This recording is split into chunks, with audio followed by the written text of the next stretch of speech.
Assalamualaikum Pak Sep. Waalaikumsalam Pak Jito. Gimana kabar Pak Sep? Alhamdulillah sehat.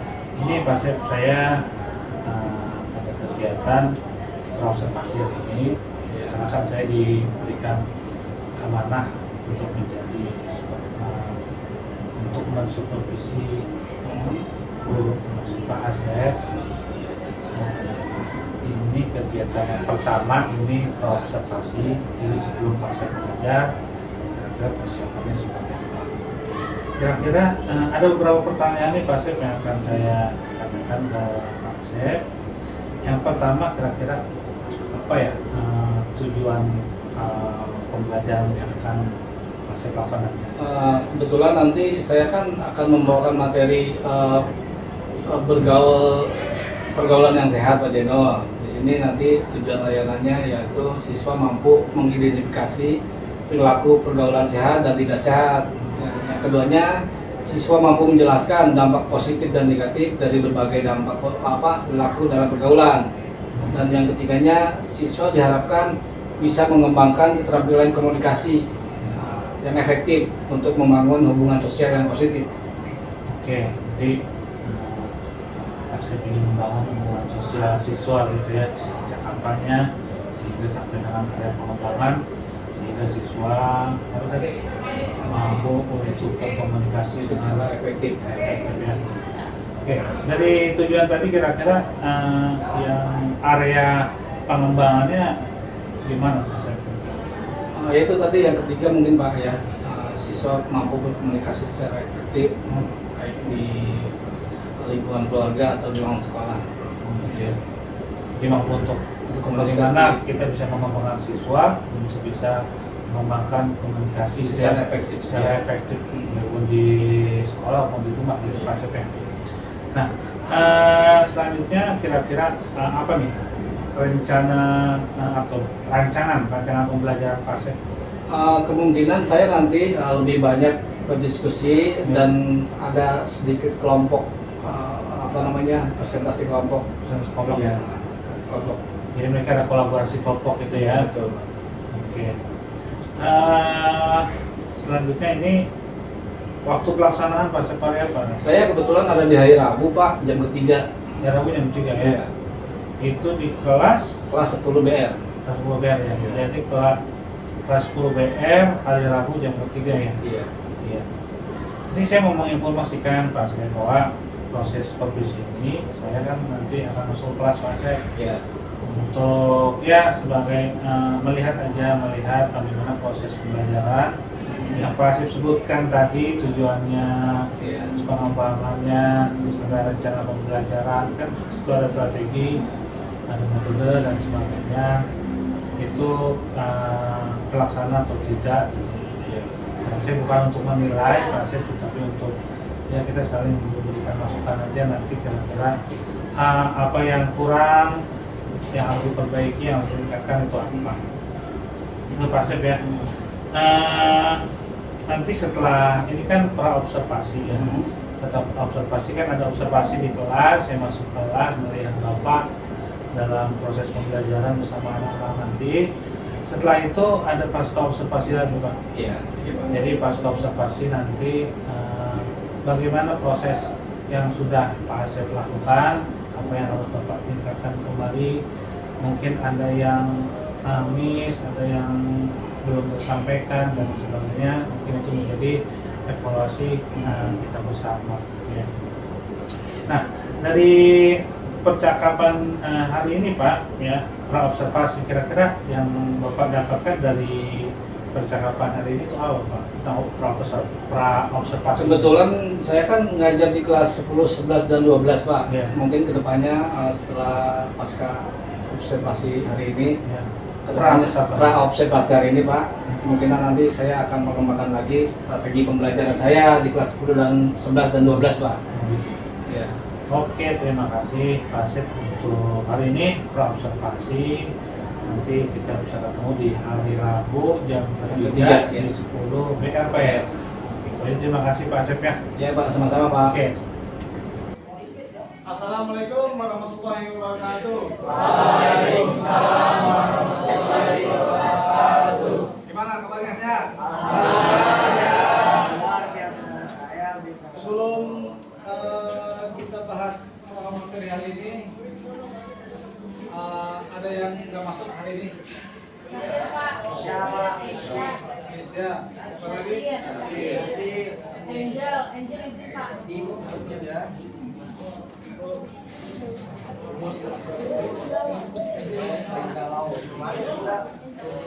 Baik, sebelum kita mulai, alangkah baiknya kita berdoa dulu. Siapa yang mau berdoa? Yang ingin berdoa siapa? Silakan. Yang ingin berdoa? Silakan. Baik kawan-kawan, sebelum kita mulai pelajaran dan materi hari ini, alangkah baiknya kita berdoa menurut agama dan kepercayaan masing-masing. Berdoa mulai.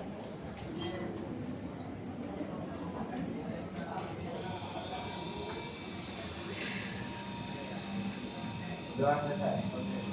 Memberi salam.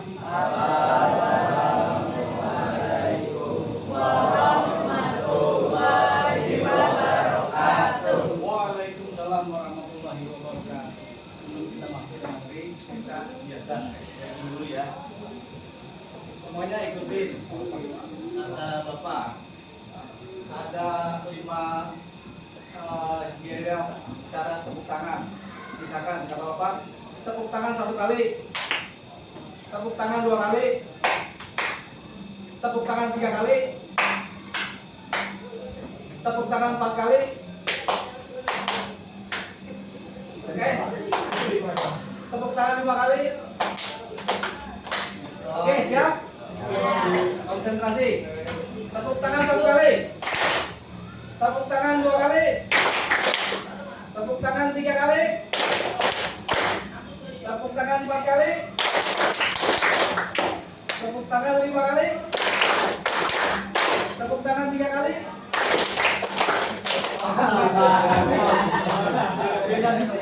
Ada 2 kali, ada 3 kali. Oke, silakan. Kita masuk ke materi ya. Sebelumnya materi ini adalah membangun pergaulan yang sehat. Tujuan dari materi ini yaitu siswa mampu mengidentifikasi perilaku pergaulan sehat dan tidak sehat. Yang kedua ada siswa mampu menjelaskan dampak positif dan negatif dari berbagai pilihan perilaku dan dalam pergaulan. Yang ketiga siswa mampu mengembangkan komunikasi secara efektif. Jadi kemarin sudah sampai tahap diskusi ya, diskusi kelompok apa diskusi kelompok ya. Nah, apa yang kalian tahu tentang apa namanya pergaulan sehat? Seperti apa sih? Ada yang tahu nggak? Kayak gimana pergaulan sehat? Contohnya? Silakan. Silakan Dewi. Contoh pergaulan sehat yaitu pergaulan di mana saling mendukung dalam Oke, kasih aplaus. Silakan. Mungkin ada di kelompok lain. Silakan. Ini kelompok berapa tadi? kelompok 1 Pak. Oh, kelompok 1. Kelompok 2 mana? Ada pendapat lain? Silakan. Kelompok 3. Kelompok 4. Oh, silakan sini. Apa-apa? Pergaulan sehat, pergaulan yang saling mendengarkan dan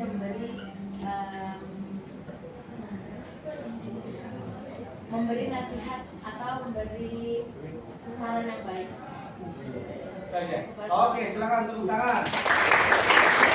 Itu masih kelompok berapa? 2. Iya. Oh, 3. Kelompok 4, silakan.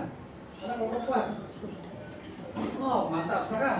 Pergaulan yang sehat itu adalah pergaulan yang mengajak untuk berkebaikan dan melakukan hal-hal yang positif. Ah, mantap. Tepuk tangan. Di sini ada ciri-ciri pergaulan sehat. Yang pertama, saling menghormati, menghargai perbedaan pendapat, latar belakang dan nilai-nilai masing individu. Saling mendukung, jujur dan terbuka, bertanggung jawab, peduli dan positif. Selanjutnya di sini ada manfaat pergaulan sehat. Yang pertama adalah meningkatkan kesejahteraan emosional. Di sini ada juga meningkatkan rasa percaya diri, memperluas wawasan, membangun jaringan sosial, meningkatkan kemampuan sosial. Nah, jadi waktu kemarin praktek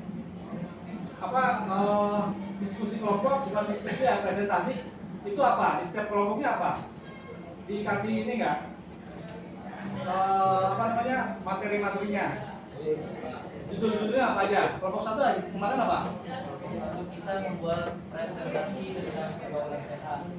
Terus yang kelompok 2 ini berkaitan dengan materi ini ya, jadi judulnya beda, bebas apa aja. Kalau gitu kelompok 3 mana? Saya Judulnya apa? membuat poster tentang lingkungan sehat. Poster tentang Pergaulan sehat. Iya, pergaulan sehat.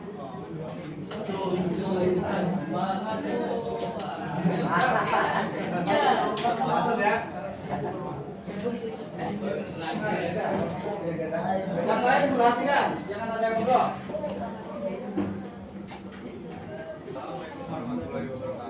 Waalaikumsalam. Kami dari kelompok 4 ingin mempresentasikan poster sehat sehat. Kedengeran nggak? Ajar kita nggak apa-apa, jangan jauh loh gimana? Nah. Assalamualaikum warahmatullahi wabarakatuh. Waalaikumsalam warahmatullahi wabarakatuh. Kami dari kelompok 4 ingin mempresentasikan pertemanan yang sehat. Indikator pertemanan sehat: equality, respect, trust, support, komunikasi. Selanjutnya, cara membangun pergaulan sehat. Yang pertama, beri dukungan, kepercayaan, dan junjung kejujuran. 2. Mendengarkan teman saat sedang bercerita. 3. Tidak menghakimi. 4. Saling menerima dan memaafkan. Dan yang terakhir, hormati. Ini kan ciri-ciri pertemanan yang sehat dan tidak sehat ya. Untuk pertemanan, pergaulan tidak sehat, apa sih kesimpulannya? Pergaulan yang tidak sehat, apa kesimpulannya? Jadinya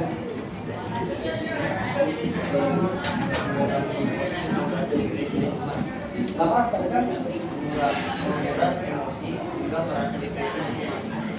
itu ya tidak sehat. Ya, yang sehat tentunya pergaulan. Membangun kebiasaan baik untuk bergaul dan belajar. Jadi ketika kita bergaul dengan siapapun tidak ada rasa ingin menyakiti, ya. Terus apalagi Menjalin kelepatan dengan teman sebaya dan orang lain. menjalin kedekatan baik dengan teman sebaya, ya, dengan orang lain, baik di lingkungan keluarga, sekolah atau di masyarakat ya, betul ya. Oke, silakan kasih tepuk tangan untuk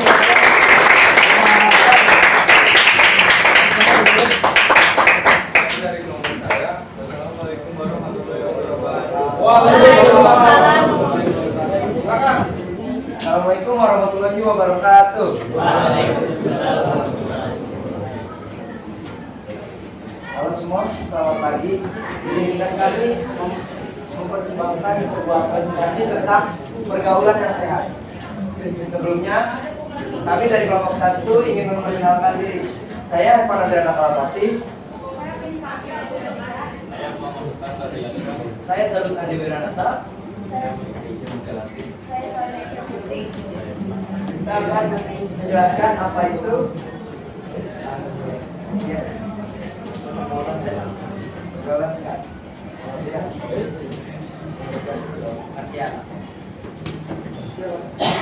Pergaulan yang sehat adalah pergaulan yang tidak bertentangan dengan agama, serta membawa hal positif pada individu dan kelompok. Selanjutnya, dampak pergaulan sehat dan tidak sehat.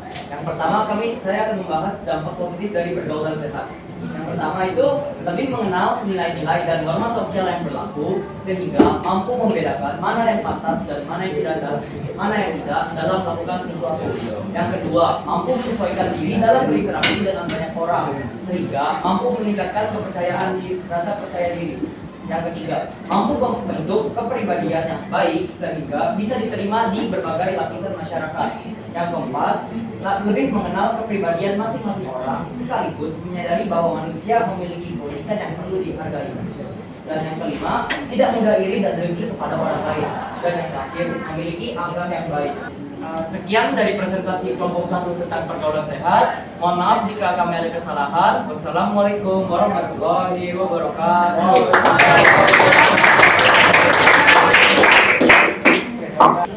Ini ada tip membangun pergaulan sehat ya.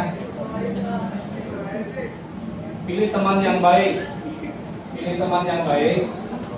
Ini memiliki nilai-nilai yang sama dengan Anda dalam membantu dan membuatmu merasa nyaman. Yang kedua, di sini ada komunikasi yang efektif.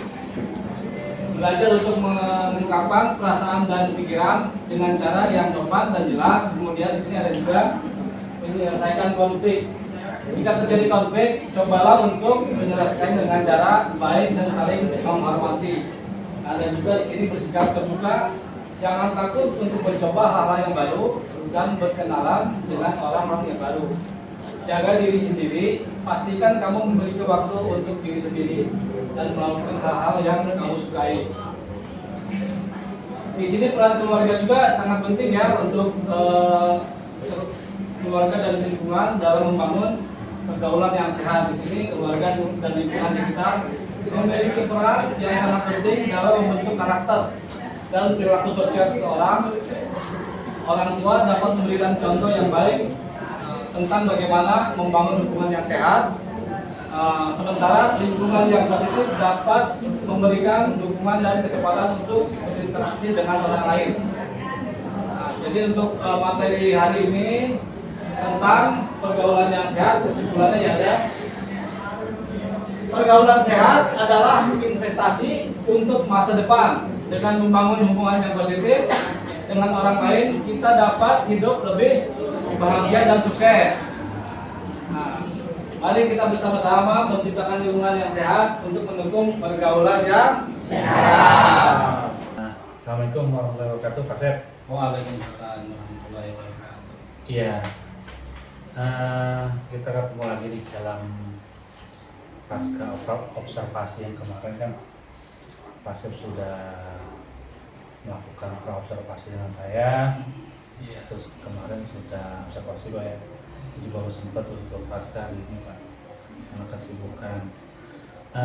Yang saya ingin lakukan pada hari ini adalah bagaimana nanti hasil observasi itu kita bisa saling ngobrol ya Pak. Kemarin saya lihat sih observasi Pak Asep sudah melakukan sesuai dengan rencana Pak Asep ya, dalam rencana pembelajarannya ya, strateginya, tujuan pembelajarannya dan sebagainya itulah ya. Mungkin kebijakan baik dari saya, anak-anak juga pada saat strategi yang kelompok ya Pak, Kelompok ya, diskusi ya. berjalan dengan baik dan ada yang presentasi, sehingga pelajaran Pak Asep tujuannya walaupun tidak 100% mungkin Pak Asep ya, tapi ada ya terlihat bagus lah untuk sampai tujuan pembelajarannya. Untuk itu ada yang beberapa yang saya tanyakan nih Pak Asep, kira-kira gimana perasaan Pak Asep kemarin pada saat observasi? Gugup nggak katanya? Kalau kemarin pada saat observasi agak sedikit gugup sih Pak. Iya. Apa-apa. Ya, yang namanya di observasi ya wajar lah. Iya. Terus gimana? Apa berjalan menurut Pak Asep berjalan baik atau? Kemarin ketika saya observasi di observasi Pak, pada saat melakukan pada ketika materi diskusi kelompok atau tanya jawab, di situ ada beberapa peserta didik yang kelihatannya kurang aktif gitu Pak. Berarti kendalanya itu Pak ya? Kendalanya ya. Jadi pada saat proses pembelajaran terus belajar kelompok ada yang kurang aktif gitu ya? Iya betul. Oh gitu ya. Oke, dari situ memang ada, saya melihat memang ada yang beberapa tips ya, mungkin nggak banyak sih ya. Nah, dari situ menurut Pak Asep sendiri kira-kira kenapa anak tuh kurang aktif ya? Iya mungkin saya harus menerapkan ini kali Pak, apa namanya, gaya belajar di dalam strategi pembelajaran saya. Jadi saya bisa memahami karakter anak, gaya belajarnya seperti apa dalam menguasai materi gitu Pak. Mungkin gitu kayaknya Pak. Oh, jadi artinya memang kita Pak Asep pengen mengidentifikasi dulu gitu ya? Iya betul. Mengidentifikasi dulu gaya belajar anak. Mungkin dengan kelompok yang diterapkan kemarin, dia nggak suka kali bagaimana gitu ya. Iya bisa Jadi jadi. mungkin dengan kita coba dengan cara yang lain gitu ya. Kira-kira menurut Pak Asep sendiri itu penyelesaiannya kan tadi dengan apa namanya gaya belajarnya itu nanti dirubah. Itu seperti apa tuh Pak? Contohnya misalkan Pak? Mungkin contohnya saya harus di dalam apa namanya materi yang saya sampaikan nanti mungkin ada sedikit dirubah kali Pak. Nanti kita lebih banyak biar anak aktif gitu. Mungkin nanti ada beberapa strategi gaya belajar yang harus saya terapkan juga supaya anak-anak diskusinya tanya jawabnya lebih ada gitu, lebih bisa lebih aktif lagi gitu. Oke, terima kasih Pak Asep. Terus kira-kira nih tadi Pak Asep ingin merancang ya sebuah strategi baru nih. Strategi barunya entah itu nanti seperti apa Bapak. Untuk rencananya itu kira-kira kapan Pak? Oh ini Untuk ini perubahan kan itu. ini kan baru pertemuan pertama, ini kan ada 2 kali Ya. 24 apa namanya 45 jam 45 menit ya. Mungkin nanti pas saat pertemuan kedua saya akan terapkan metode baru, model belajar baru. Nanti kan ini kan kita kan kemarin ada Rabu Pak ya. Nanti 1 minggu lagi atau gimana Pak? 1 minggu lagi. 1 minggu lagi ya rencana itu ya. Oke, nanti mungkin apa ya supaya ada feedback terus dari kita. Mungkin kita bisa ketemu lagi nanti Pak Asep ya. Iya, kebetulan lagi. saya di minggu depan masih ada di kelas 10 BR di jam ketiga. Iya. Ya, oke nanti kita bisa ketemu lagi supaya kita bisa ngobrol-ngobrol lagi Pak. Iya Pak. Ya, jadi proses observasi yang seperti ini kan bukan berarti saya sebagai yang ditugaskan di sekolah sebagai supervisi itu menilai Pak, tapi kita selalu ngobrol-ngobrol untuk saling bertukar pikiran, ya menggali potensi kita masing-masing sehingga proses pembelajaran itu akan lebih menarik Iya. dan menyenangkan, Menyenangkan, bermakna buat anak-anak solusinya seperti apa. Betul.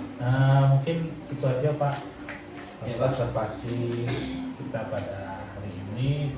Mungkin kita bisa ketemu di lain kesempatan untuk membicarakan proses pembelajaran anak lebih baik lagi. Baik. Terima kasih Pak Sep. Ya sama-sama Pak Jenderal.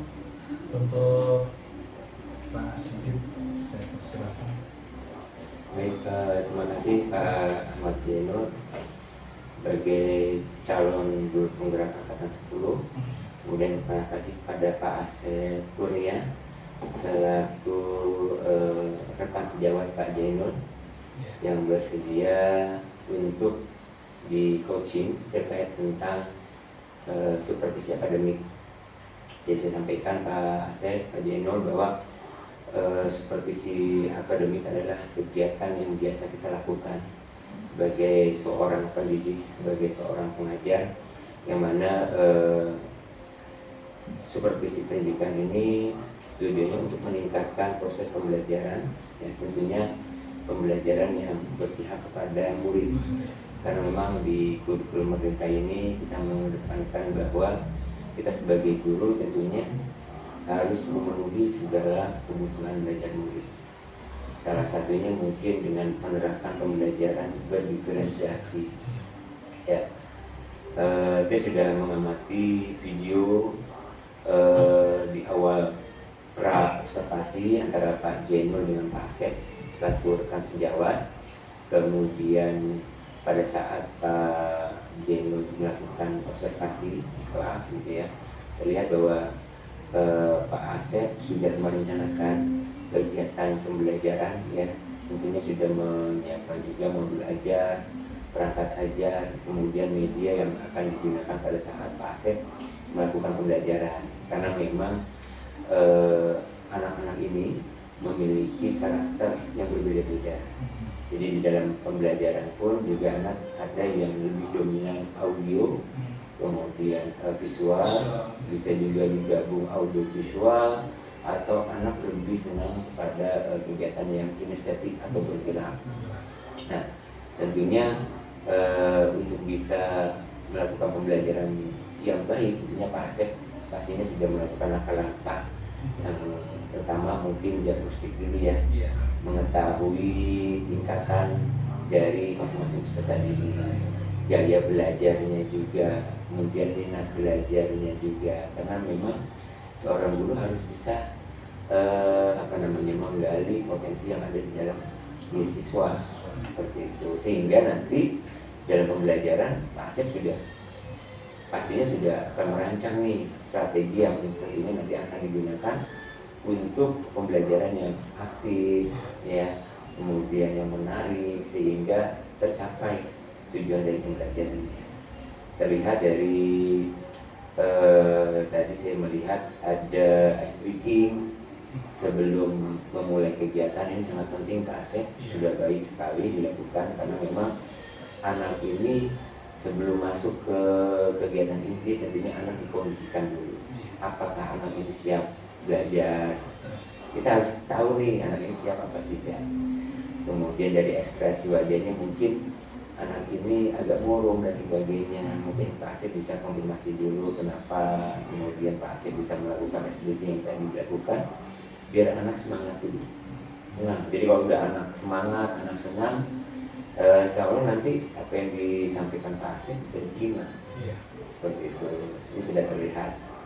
Kemudian Pak Jainul pun juga sebagai coach dalam supervisi akademik ini, saya melihat sudah baik melakukan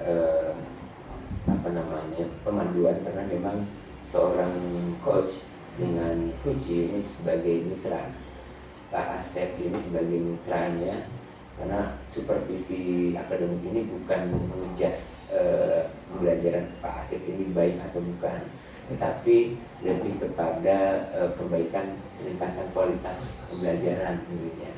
Karena memang apa yang sudah direncanakan Pak Asep ya, kemudian dalam pelaksanaannya dilihat oleh Pak Jainul sebagai observer ya, dilihat oleh Pak Jainul apakah langkah-langkah pembelajaran sudah tercapai semua.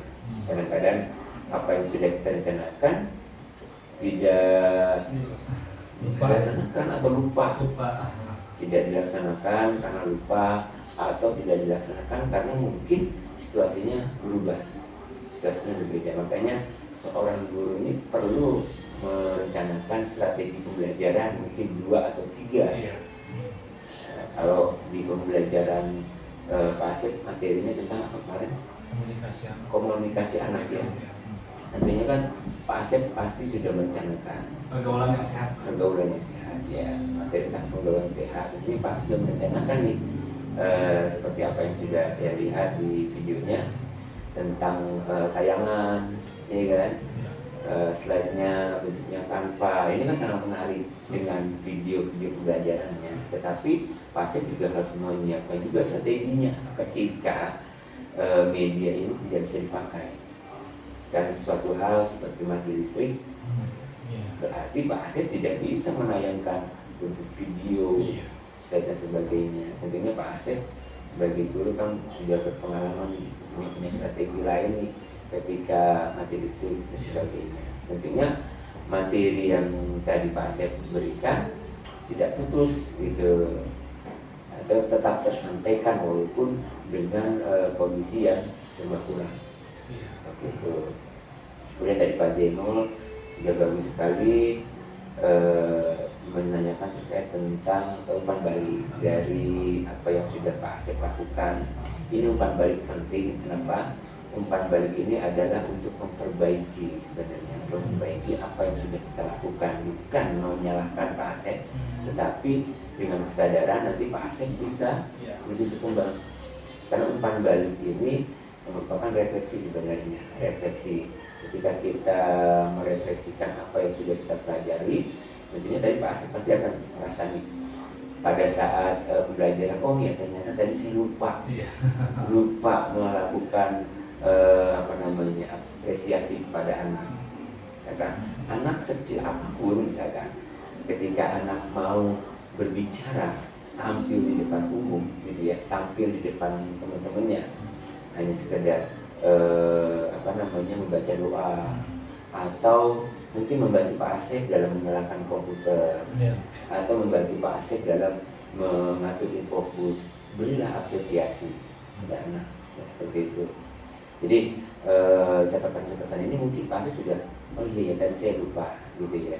Makanya pentingnya supervisi akademik ini adalah untuk meningkatkan kualitas pembelajaran, bukan just Pak Asep ini bagus atau tidak bagus. Saya rasa yang namanya guru ya intinya dia konsen sekali tentang pendidikan, pasti apa yang dibicarakan adalah untuk kemajuan peserta didik. Bagus. Cuma kadang kita sebagai manusia tentunya ada salah, ada hilaf dan penyampaian, ada tutur kata atau bahasa yang kurang pas. Nah, ini pentingnya sekali supervisi akademik untuk memperbaiki itu. Pak Jenol sudah bagus, alhamdulillah sudah melalui rangkaian supervisi akademik dari mulai pra, kemudian observasi sampai dengan pasca. Artinya Pak Jenol sudah menerapkan nih pembelajaran supervisi akademik yang tujuannya untuk peningkatan kualitas pembelajaran akademik. Jadi jangan lupa tetap subjeknya atau objeknya adalah anak, gitu ya. Dan itu bahwa anak adalah segalanya. Kebutuhan belajar anak tetap kita penuhi. Seperti itu. Sukses Pak Jenol, semoga tugas CGP-nya bisa terselesaikan dengan rapi, baik. Kemudian terima kasih juga kepada Pak Asep selaku rekan sejawat Pak Jenol yang membantu Pak Jenol untuk menyelesaikan tugas di aksi nyatanya. Mudah-mudahan Pak Jenol bisa terus menggerakkan terutama di komunitas sekolah ya, sehingga teman-teman yang tadinya belum tergerak dan belum bergerak ya untuk kemajuan pendidikan tentunya bisa bergerak dan tergerak bersama-sama dengan Pak Jenol selaku guru penggerak bisa menggerakkan. Seperti itu. Cukup Pak Jenol, terima kasih pertemuan hari ini. Mudah-mudahan kegiatan Pak Jenol selanjutnya berjalan dengan lancar. Terima kasih Pak Asep. Ya. Terima kasih ya. Ya.